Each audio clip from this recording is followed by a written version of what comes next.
Welcome to விஜயமா kitchen. நம்ம இன்னைக்கு ரொம்பவே சாஃப்டாக குண்டு குண்டுன்னு இருக்கிற குழிப்பணியாரம் எப்படி செய்யலான்னு பார்க்கலாம் வாங்க.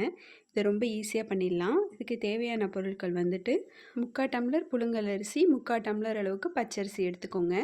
அதுக்கப்புறம் 1 ஸ்பூன் அளவுக்கு கடலப்பருப்பு, 1 ஸ்பூன் பைத்தம்பருப்பு எடுத்துக்கோங்க. 1/2 ஸ்பூன் அளவுக்கு வெந்தயம் சேர்த்துக்கோங்க.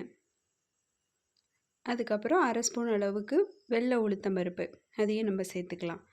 அதுக்கப்புறம் 1 ஸ்பூன் போல் துவரம்பருப்பு, இது எல்லாமே சேர்த்துக்கோங்க. சேர்த்துட்டு நல்லா இதை வந்து ஒரு 2 மணி நேரம் நல்லா ஊற வைக்கணும். நல்லா ஊறினதுக்கப்புறம் நல்லா கழுவிட்டு இது மாதிரி ஒரு மிக்ஸி ஜாரில் சேர்த்துட்டு நல்லா அரைச்சி எடுத்துக்கோங்க. நல்லா நைஸாக அரைச்சிக்கோங்க. இதில் ரொம்பவே ப்ரோட்டீன் நிறைய பருப்பு சேர்க்கறதுனால ரொம்ப ப்ரோட்டீன் சத்து அதிகம். குழந்தைங்களுக்கு செஞ்சு கொடுக்கலாம்.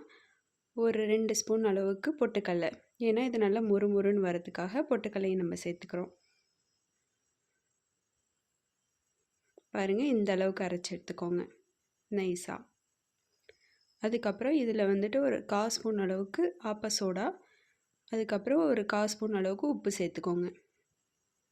சேர்த்துட்டு நல்லா கலக்கி ஒரு 1 ஹவர் போல் அப்படியே விட்டுறணும். நல்லா மாவு வந்து புளிக்கணும்.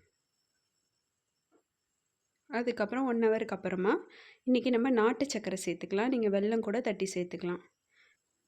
அதுக்கப்புறம் ஒரு அரை மூடி போல் தேங்காய் துருவலையும் அதையும் சேர்த்துக்கலாம். அப்புறம் வாசனைக்காக கொஞ்சமாக ஏலக்காய் தூள் சேர்த்துக்கோங்க. சேர்த்துட்டு இப்போ நல்லா எல்லாத்தையுமே நல்லா ஒன்று சேர நல்லா மிக்ஸ் பண்ணி எடுத்துக்கோங்க.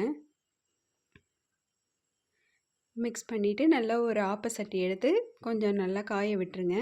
சூடு வந்ததுக்கப்புறம் எல்லா குழியிலுமே கொஞ்சம் கொஞ்சமாக நெய், ஒரு 1/4 ஸ்பூன் வந்து நெய் ஊற்றிக்கோங்க. நெய் கொஞ்சம் தாராளமாக ஊற்றினா தான் நல்லா கொஞ்சம் மொறு மொறுன்னு வரும். இப்போ வந்து நம்ம மாவு வந்து குழியில் வந்து 3/4 குழி வர அளவுக்கு மாவு ஊற்றிக்கலாம்.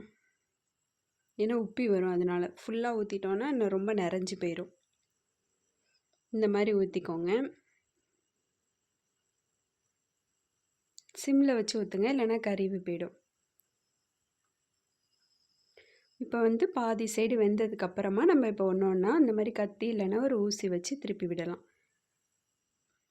இப்போ பாருங்கள், நல்லா கலர்ஃபுல்லாக இருக்குது. இதில் நிறைய நம்ம பருப்பு சேர்த்துருக்கிறதுனால நல்ல ப்ரோட்டீன் ரிச்சாகவும் இருக்கும். ரொம்பவே குழந்தைங்களுக்கு நல்லது.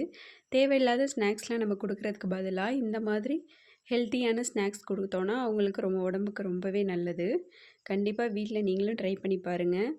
நெய் ஸ்மெல் பிடிக்கலன்னா ஆயில் கூட சேர்த்துக்கலாம். நல்லா ஆயில் சேர்த்து இதே மெத்தடில் ஆயில் சேர்த்து நல்லா இந்த மாதிரி வேக வச்சு எடுத்துக்கலாம். பாருங்கள், நல்லா மொறுமொறுன்னு இருக்குது. பொட்டுக்கடலை சேர்த்ததுனால நல்லா மொறுமொறுன்னு வந்திருக்கு. நல்லா சாஃப்டாகவும் இருக்குது. அவ்வளோதாங்க, ரொம்பவே ஈஸியாக பண்ணிடலாம். நீங்களும் கண்டிப்பாக ட்ரை பண்ணி பாருங்கள். வீடியோ பிடிச்சிருந்தால் லைக் பண்ணுங்கள், ஷேர் பண்ணுங்கள், கமெண்ட் பண்ணுங்கள். தேங்க்யூ.